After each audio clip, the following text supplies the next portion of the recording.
is Crystal with Pineapple Papers, and welcome to day 15 of Off the Board. So we are halfway there, so that's super exciting.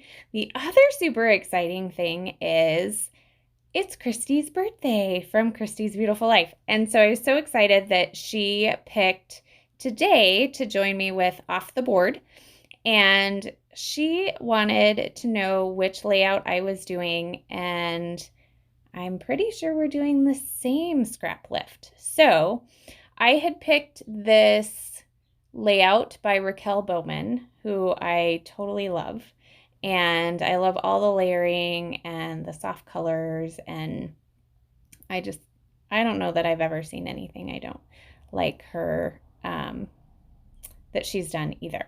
So that's super exciting. So make sure that you head over and check Christy out. And then Sarah decided to join us today as well. So I'm not quite sure what Sarah has picked today, but I will have her channel linked below.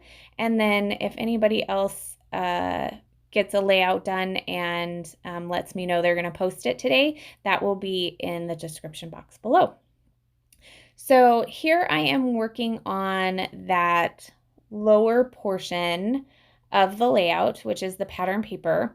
And I did trial a couple of different pieces, but I ultimately decided on this one, which has more of a creamy background because of the color tones that are in the picture. So the picture is a picture of my husband, and this was when we were in Mexico.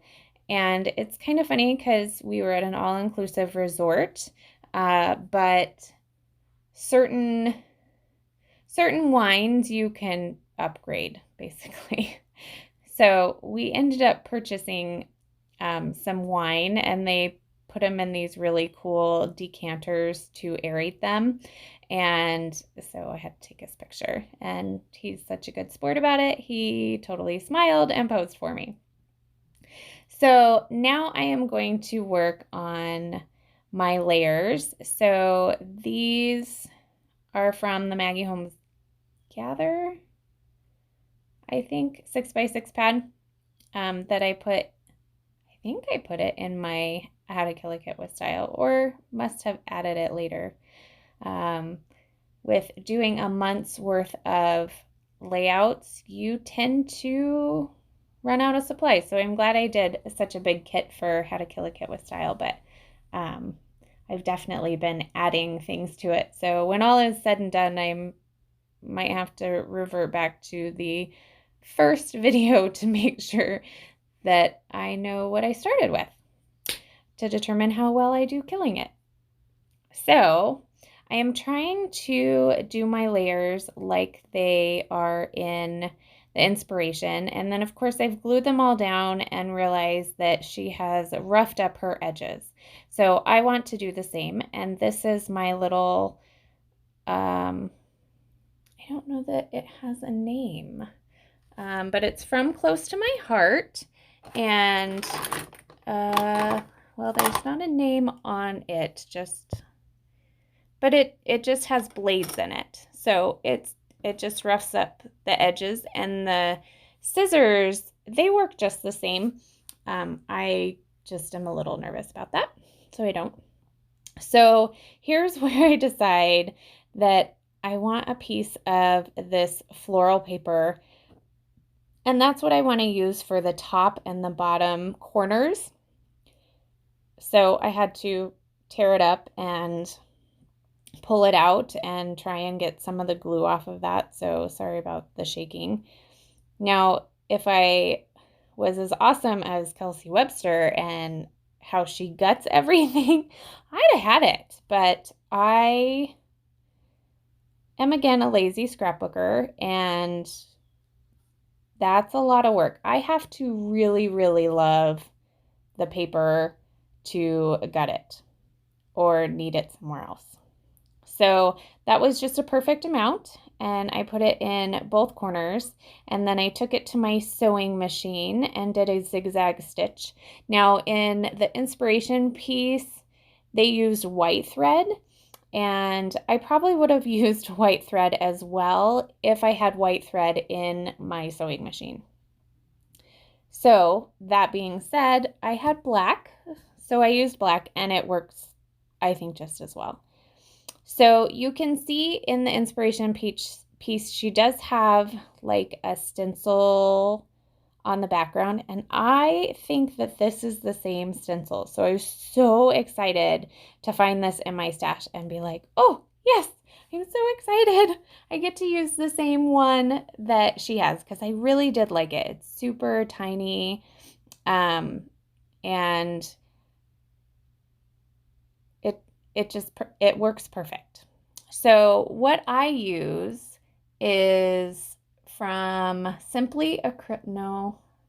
Dollar and Roni Simply Acrylic Texture Paste, and I just buy it at Walmart. So super inexpensive.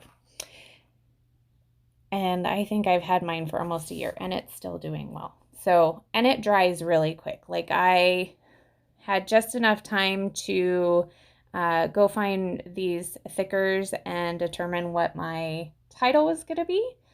And so I decided to go with #wine, and I had all of the letters with the exception of the E.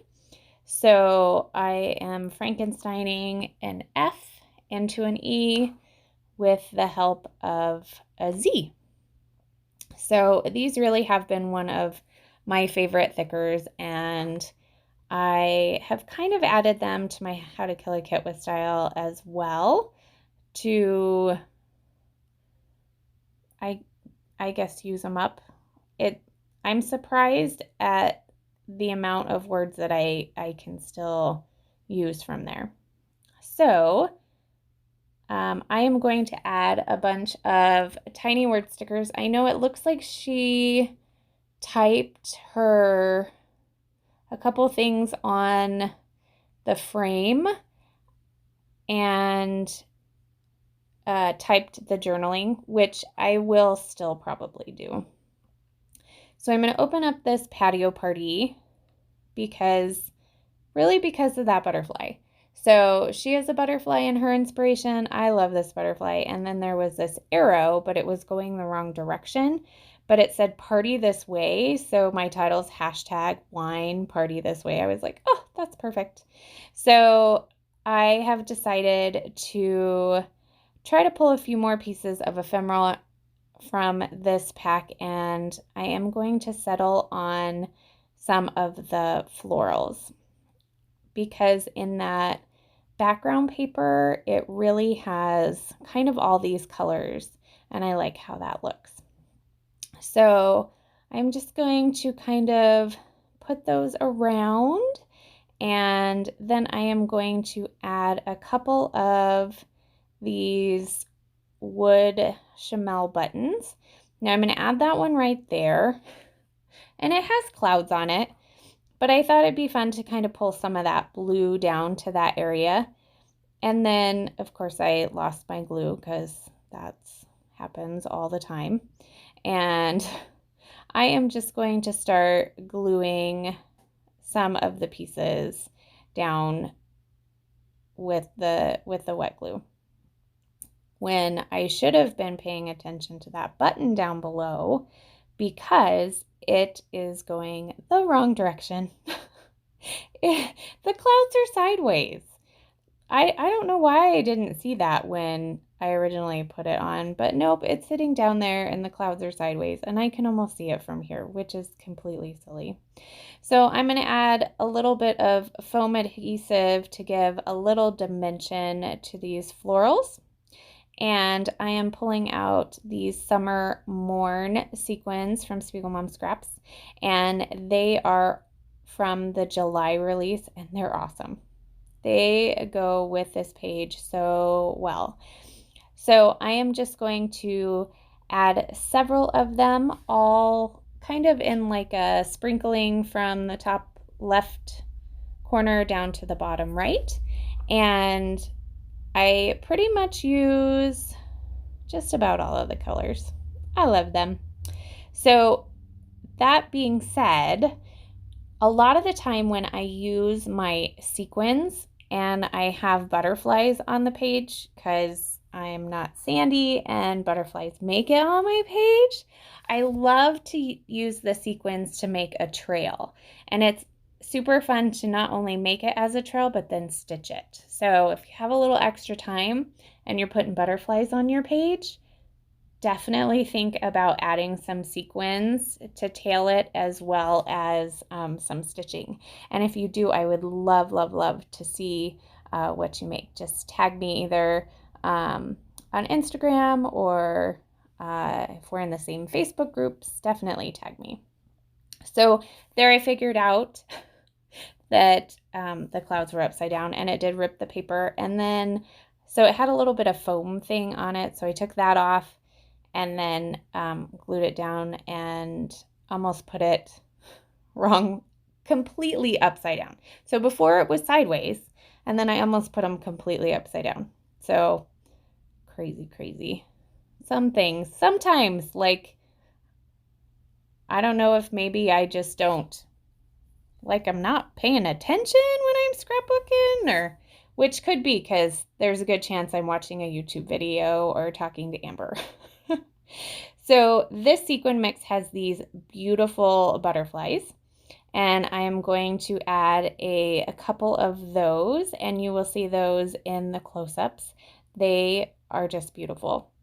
So if you have any questions, please leave them down below. I would love to chat with you. Let me know how you feel this series is going. Definitely make sure you check out everybody in the description box below and see what they came up with. And happy birthday, Christy! I hope you're having a great one. So remember to wear your crown, and we'll see you tomorrow. Bye!